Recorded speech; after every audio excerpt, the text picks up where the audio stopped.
Hey, it's Kevin with the New Warehouse Podcast, bringing you a new episode today. And on today's episode, I am going to be joined by the CEO of Vecna Robotics, who is Karl Iagnemma, and he has recently joined within the last year. And we're going to get the latest on what's going on with Vecna Robotics. We haven't had them on the show for quite some time now, so we're going to get an update on that. We're going to hear a little bit about his background and how he's bringing that to Vecna and warehouse automation. We're also going to talk a little bit about their CaseFlow solution, which is targeting case picking. So very interested to dive into this and hear the latest with Vecna. So Karl, welcome to the show. How are you? I'm great, Kevin. Glad to join you today. Definitely happy to get you on. Happy to get an update on Vecna as well. As I mentioned there in the intro, it's been a little bit, but you recently joined hmm as well. Yeah. So congratulations. And Yeah, thank you. I'm not on the team, but I'll say welcome to the team anyway. But for people that are not familiar, why don't you give us kind of a brief overview of Vecna Robotics? Yeah, sure. So Vecna is a startup, about a 6-year-old startup at this point. Vecna is focused on transforming warehouses and manufacturing facilities by orchestrating AI-driven robots and human workers. So it's not just a Mm, robotics company; it's an orchestration business, and as much of a software company as it is a hardware company. We are moving palletized loads in warehouses with kind of the standard tools that you see when you walk into a warehouse today. These are forklifts, pallet jacks, tuggers. The difference, of course, in the Vecna system, these are fully automated. So these are fully autonomous mm, robots.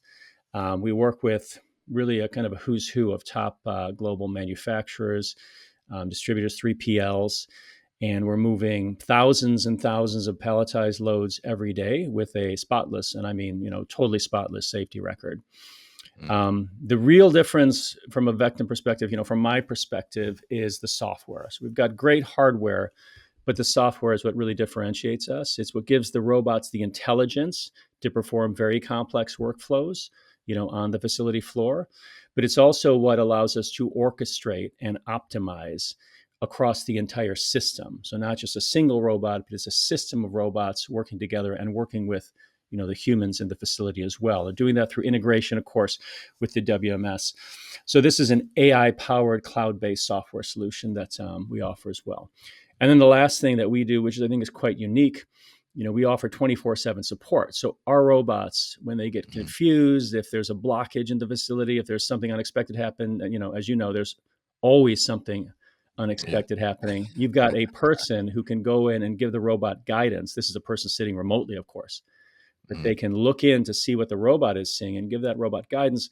So you continue to make progress. What you don't have and what you don't want in a warehouse is robots sitting idle. So that's a summary of the Vecna solution. Yeah, absolutely, and I think it's and that's the pivotal software, right? That's Is right. what you're Pivotal. referring to, Yep. right? Yeah, and so we've talked about that on the podcast before, and I think very very powerful to be able to power those robotics and do that orchestration like you talked about, and I've been up there to the Vecna headquarters before a Mhm. couple years ago, so I'm sure a lot has changed since then. But remember seeing the kind of the support there on the ground for anything that may be an exception, right? Which I think is a great backup to have there. So I'm curious, you recently joined Mhm. Vecna, and you're coming to Vecna with a lot of experience in driverless vehicles, right? Yeah. Outside of the warehouse, Yep. right? So now you're coming inside the warehouse and inside the four walls, I guess. So tell us a little bit about kind of your experience with driverless vehicles and how that is kind of now translating over to autonomous vehicles hmm within the warehouse environment. Yeah. My background is in technology. I'm a technologist, and Mm, in robotics in particular. So, my background academically, I did a PhD at MIT in robotics, and then I stayed at MIT for about a dozen years. I was directing a research lab called the Robotic Mobility Group. And as the mm, name, might suggest, these were we were doing research on mobile robotics of different scales. Small scale robots. We did research for NASA for robots for lunar and Mars exploration. That was a lot of fun. We actually had some software that flew to Mars. We did a lot of research for the Army and Department of Defense because they were, an early adopter of autonomous robots for obvious reasons. You want to take the humans out of harm's way. So that was a Yeah. lot of research into off-road navigation of mobile robotics. I eventually left MIT to form a startup called Nutonomy. That was one of the first venture-backed startups focused on fully driverless cars, so robotic taxis, Mm. basically.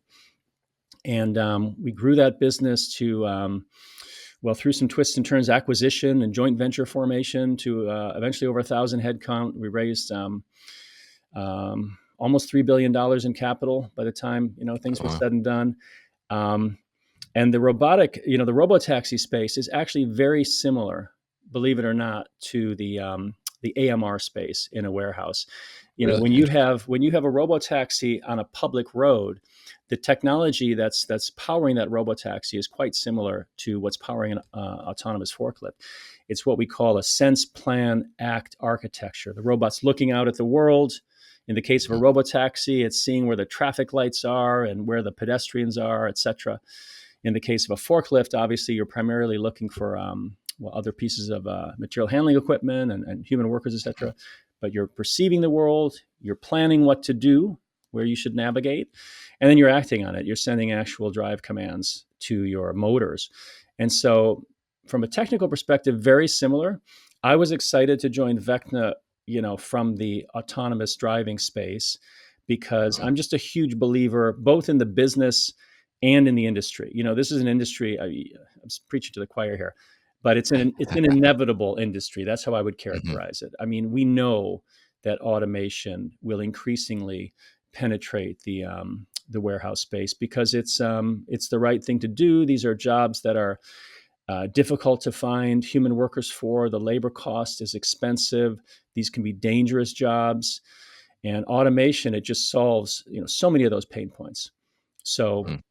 I know the tech. It's kind of in my DNA. I love the space. I knew the business. This is a business. I'm here in Boston. This is a Boston-based business. So I've known Daniel Theobald, the founder of Vecna, for many years. And so it was a great, kind of an easy transition and a great transition. So yeah, I've been here about 6 months and so far, so good. Nice, nice. Yeah. Yeah. And I think, obviously a ton of experience there on the robotic side and autonomous side. And, I think, like you said, it certainly is inevitable, right? That I think this automation and robotics is going to be coming into the warehouse. I mean, it's in many warehouses already, but there's Yeah. still a huge way to go to get really full penetration and market adoption. But, I think that, like you said, there's a lot of these tasks and things that are happening in the warehouse that people just don't just don't want to do at the Yeah. end of the day, like to make it very simple. And one of those things certainly is has been like case picking too, right? Yeah. Which is like repetitive, heavy lifting, maybe not the most ergonomic thing to do. So you're trying to tackle that, right? And I think it's very interesting. Last year I remember specifically talking to a lot of different companies, and the big thing they're trying to solve for is case picking. So you have this case flow solution. So tell Mhm. us a little bit about that and what that's all about. Yeah, I mean, the motivation, you put your finger on it. Look, case picking today is primarily manual in many, brownfield Mhm.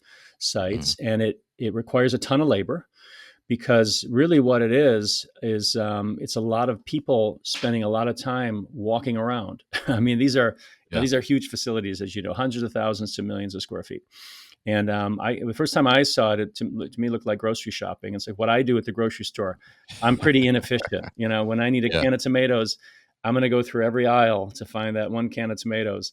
And then when I need something else, I'll go back through all the aisles. And so what I noticed first off is that you have a lot of people spending a lot of time just walking around. And that is Mhm. not high value work, of course. I will tell you, though, it is exhausting work. We looked at some of the data that we captured when we were studying the problem. We looked at the step counts of the pickers. And my first reaction was like, guys, this can't be right.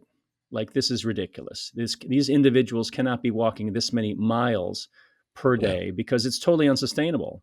And the answer I got was, yeah, it's unsustainable. That's why there's so much turnover for Mhm. these picking activities. So we wanted to solve this problem.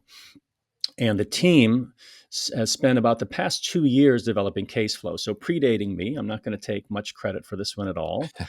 But they wanted to find a solution that would work for brownfield sites that would not require a very large capex investment, because frankly, that's not where a lot of the customers are. They're not in the position to make multi-million dollar capex investments and wait many, many years to see a return. So brownfield sites, reasonable investment with a fast return on investment, significant reduction in labor force. That was another key point, is that, look, it's got to take out a lot of that labor cost. Otherwise, really, what are we doing here? It can't be an incremental change, but it's got to, work with the workers that will be there. It's got to be a great system with a great interface that workers want to work with. So this ended up being a collaborative human robot system. All right. What CaseFlow is, it's a fleet of automated pallet jacks. So these kind of lighter weight, more nimble, agile material handling robots, a fleet of automated pallet jacks that augment a small fleet of human pickers. So picture walking into a warehouse and seeing today a fully manual case pick activity where you might have a dozen pickers doing the picking task on a daily basis. Yeah. With CaseFlow, we can go from a dozen pickers down to 3 or 4, and then we augment them with a fleet of relatively low cost, nimble, agile, autonomous robots. And the system, and it truly is a system, the robots are working with the pickers. And I say that, the pickers are wearing a wearable device, which is giving them instructions on what to do and where to be and when. So they will be picking from a location, and when they're picking from that location, there's a robot there to meet them and accept that package. And then they can move on to, a short distance away, pick to another robot and pick to another order. So it's a zone picking architecture, but it's a flexible zone picking architecture. You've got pickers that aren't stuck in a single zone all day. These zones can move, but they're picking to multiple orders simultaneously. So the net result is you have the human workers who are spending more of their time doing the high value work, which is the picking, and much less of their time walking around, which is the low value part of it. The picking part, I refer to that as the high value part because, there's complexity in building a pallet. You've got to this is where we use our human ingenuity and strength, right? We're going to take a case, we're going to put it in the right spot, we're going to build a stable pallet. And all of that takes some reasoning. You're kind of solving that Jenga problem in real time. So that was the plan. That's what the team executed on. We launched CaseFlow late last year, kind of, I would say, the official launch, press release launch. We really unveiled it, I would say, at ProMat recently. And, the response has been quite overwhelming. It's the results we've seen with our customers. I mean, really, that's all that matters, right? We can talk a good game, but what we've seen with our customers so far, essentially double productivity per worker, 2x improvement in productivity. And we've reduced labor count by about 70%. So, it's just an enormous win. And you couple that with a very attractive ROI. The human workers are walking, far shorter distances on a daily basis. So we've actually seen much less worker turnover at our customer sites. And as you know, turnover, what it really leads to is just costs in terms of recruiting and training. So there's some hidden kind of ROI there. So it has been enormously well accepted, and we're hugely optimistic about it. We truly believe that we have the industry's best solution to this brownfield case picking problem. And as you pointed out, it is a huge problem. So we're very excited about CaseFlow. Yeah, very interesting. And I love the idea there and the concept too, to kind of take that, case picking where typically you'd be, whether it's walking with a cart or a pallet jack and loading to a pallet and doing all those steps like you mentioned, and essentially making it kind of like a zone pick, I imagine, right? Where you have a picker is responsible for this area and that's it. And they don't have to walk outside of that. And the automated pallet jack is doing that travel time for them and moving that around from area to area. So really interesting there. And I think that, it's important to understand too, you mentioned the brownfield solution, right? So, when we talk about brownfield, which is existing facility versus greenfield, which is a new facility, right?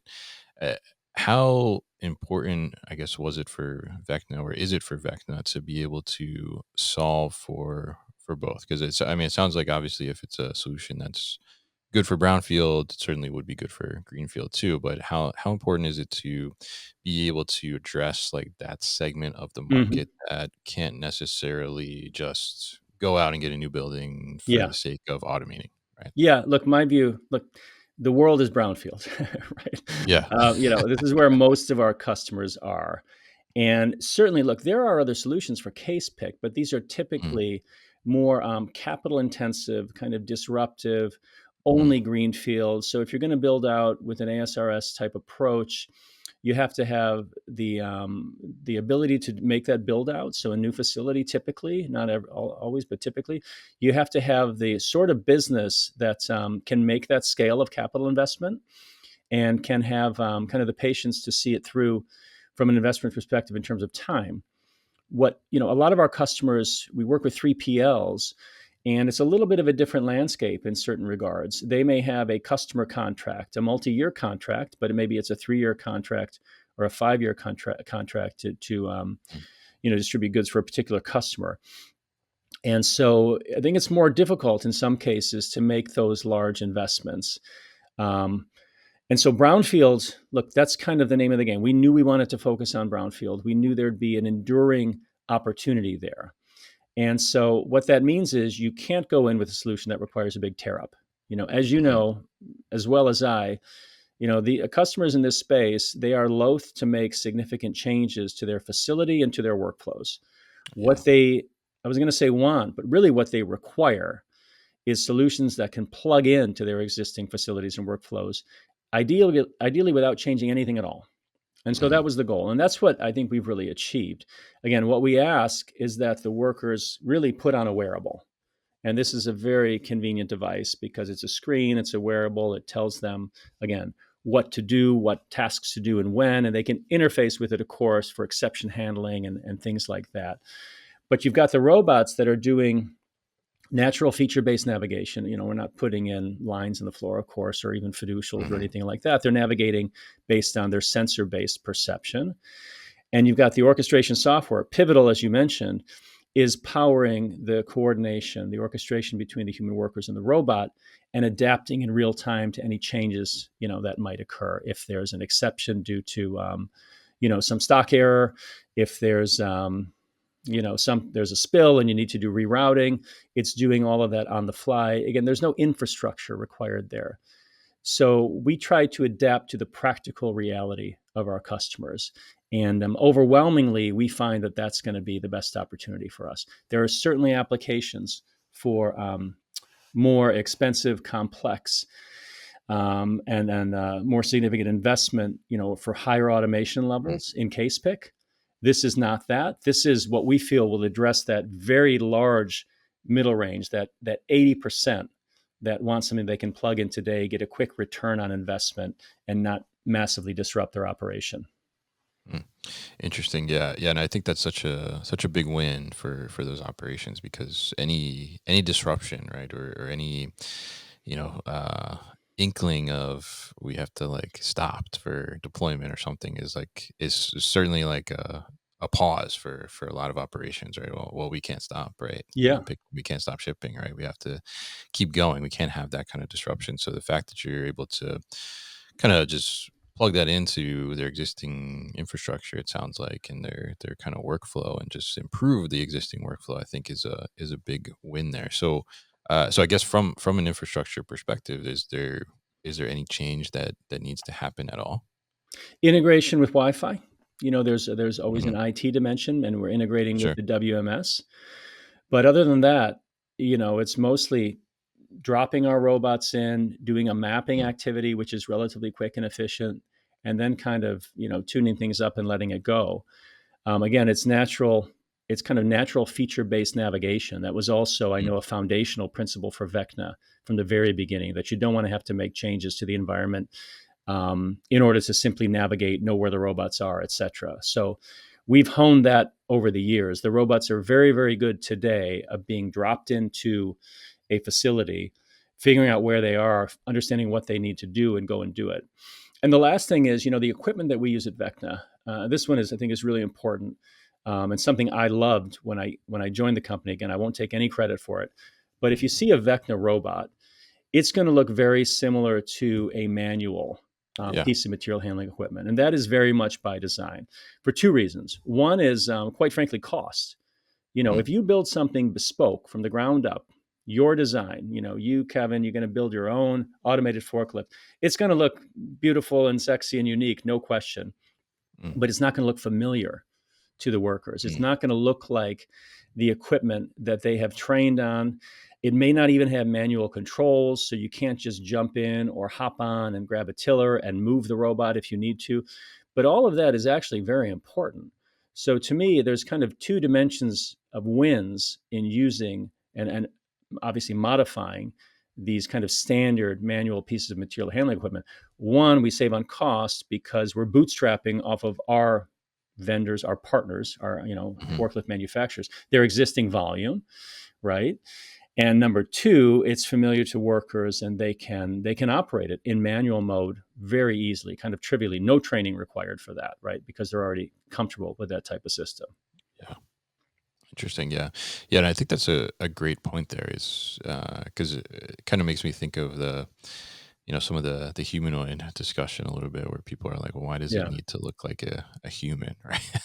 I guess in a sense. yeah, But that familiarity, I think, is a great call out there and a great thing to point out because, if it is different, right, then it becomes, I think it increases the level of change management potentially that needs to happen there, or the yeah, way the mindset of the worker needs to shift to now I'm looking at something different. Is it distracting to me? Is it yeah, something that is very unfamiliar? I'm not sure how to navigate around it, even though maybe it's doing the same exact thing. It just looks totally different. But I think that's a really great point about that familiarity and great to highlight too, kind of that hybrid approach too, that you can jump on and also go into manual mode to operate these too. So I'm curious, you mentioned in the beginning very much that, Vecna is just as much as kind of a software company as also a robotics company. So you've been in the robotics world for a long time now. You have a lot of experience with that. So I'm curious your thoughts on the importance of the software side of robotics as much as the physical aspect, the physical device, tool, whatever you want to call it. it you know how important is it to understand the software that's driving the robotics hmm or automation for people that are exploring this and looking at different options? yeah. Well, it's extremely important, and I'll be kind of very blunt here. The For software is sure. really where the value is created. It Mm, really is, certainly for the specific tasks that Vecna is doing, but I think even beyond. I know you can find use cases where you could make a counter argument, and maybe humanoids is one, but humanoids are not going to be in warehouses for the foreseeable future. Let's yeah. just be honest about that. Hmm. But for what we're doing, the hardware, look, it's an essential component, right? Again, if you've got certain specs. You can lift 3,000 pounds versus 2,000 versus 4,000. That matters to a customer, of course. But that's really just the sufficient condition. For me, the hardware part is about optimizing for cost and maximizing performance. Let's get the most we can out of this device, but let's build it as cheaply as we can so that we can offer the customer a great ROI.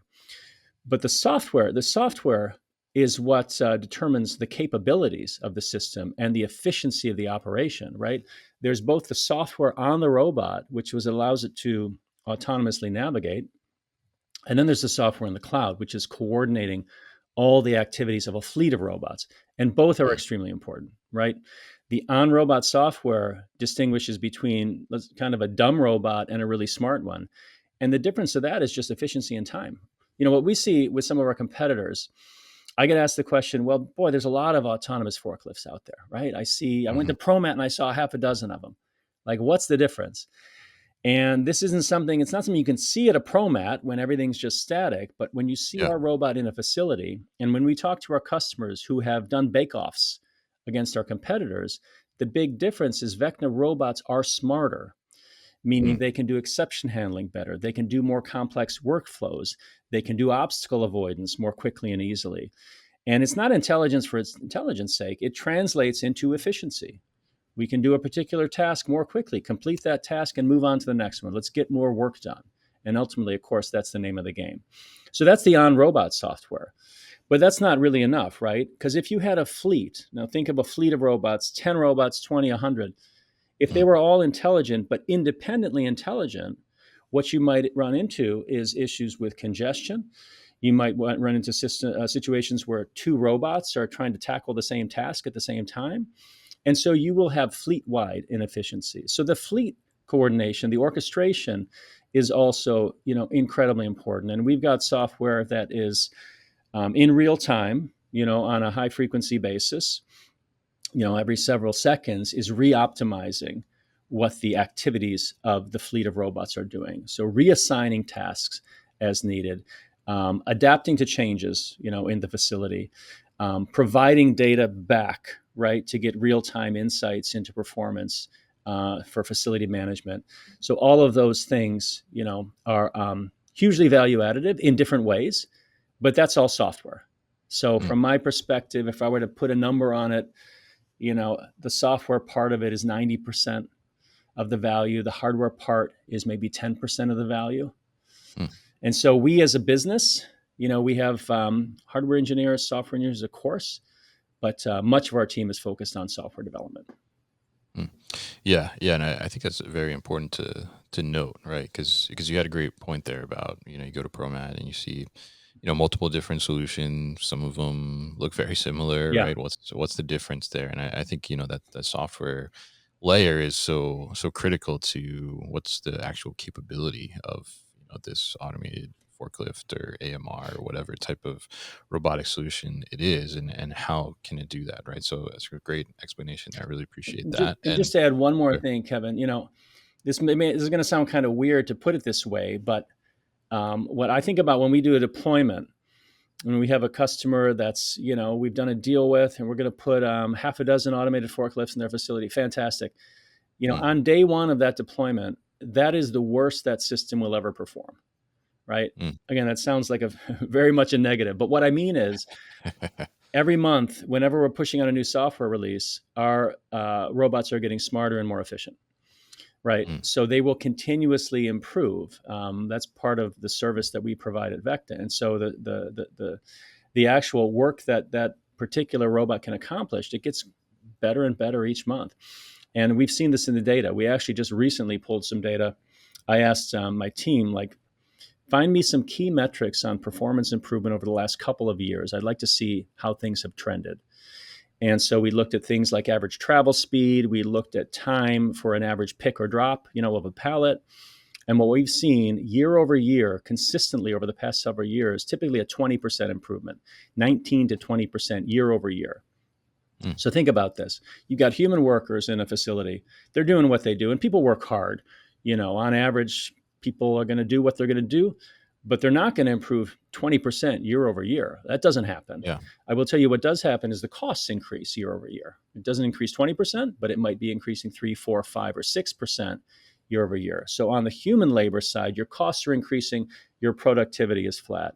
And on the automated side, our costs aren't changing too dramatically, but our productivity is improving 20% year over year over year. So again, speaking to the inevitability part of it, at some point, and I think we're here now, but just the delta between the human performance and the robot performance is so large that it's unignorable. And it translates Mm. just into ROI.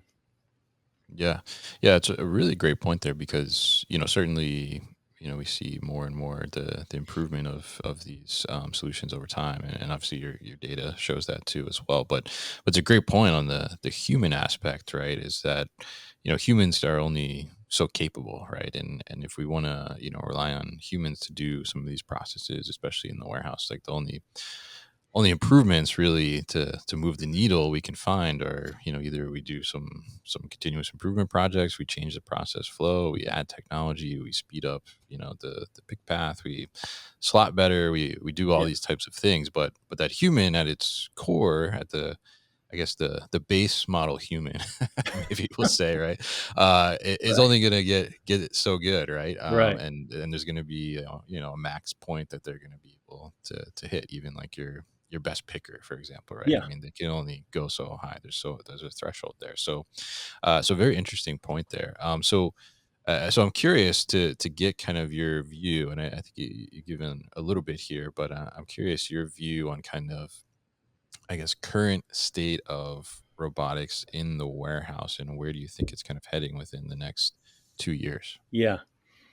Well, the good news is robots are really pretty good these days. And I say that as someone who was working now in the academic space at MIT, but sort of in the bad old days of robotics. And this was a time Mm, when we would have a good idea, a clever thought, navigation algorithm or a perception algorithm. We'd test it on the robot.